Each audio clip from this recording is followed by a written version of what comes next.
Hi, welcome to Lee on the Lectionary. Today we're looking at the readings for All Saints' Day in Year B.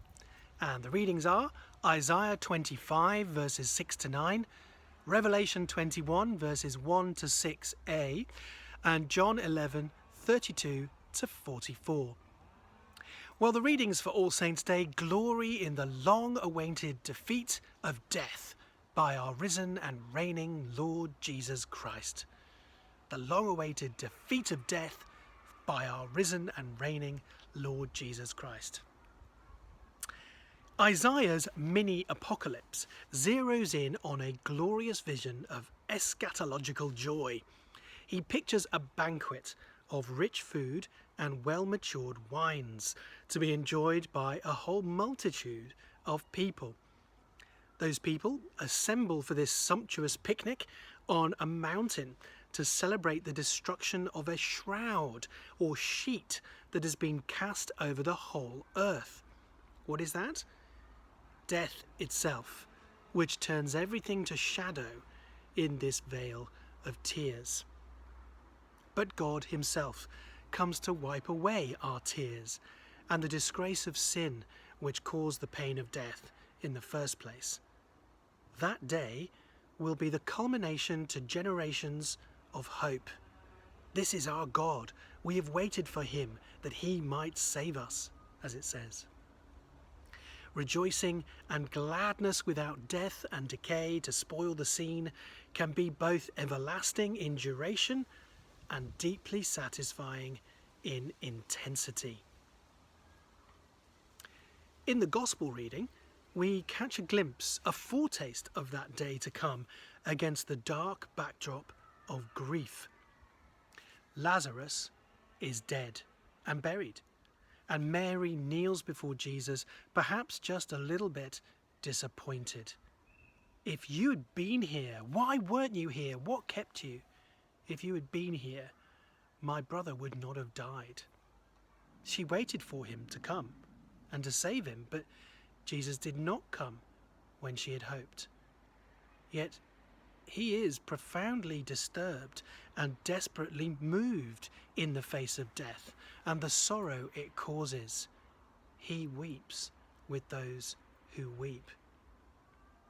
Coming to the tomb where they'd laid the dead man, Jesus prays to his Father, for our sake, not for his own.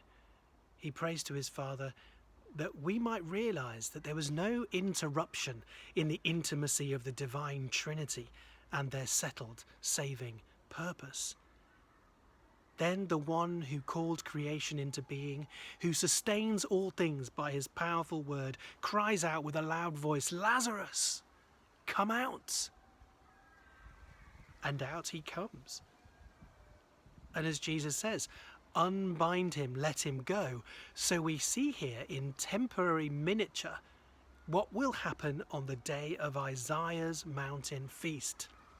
God's people set free and unbound.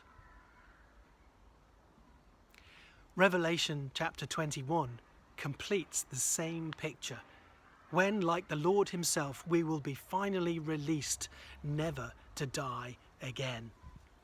The old creation passes away to make way for a new heaven and a new earth. A new city, heavenly Jerusalem, descends from heaven, so at last God can make his home with human beings. The NRSV's politically correct translation, mortals, here, is so clearly wrong in this context of death-defying immortality. God makes his home with human beings, with men and women. Just as Isaiah prophesied, God wipes away all tears from our eyes, for mourning and crying, they've had their day, and pain is now obsolete. The first things have passed away, says Revelation, because now it is time for a new story. John is told to write down these trustworthy words so that we can hear and trust them as well. In the mind of God, there is no doubt or uncertainty about the fulfillment of this vision. It is done, he says. It is done. The only question is, will we take the water of life on offer and trust what Jesus says? Or will we lose patience in waiting and submit to death as if it was the ultimate impersonal reality?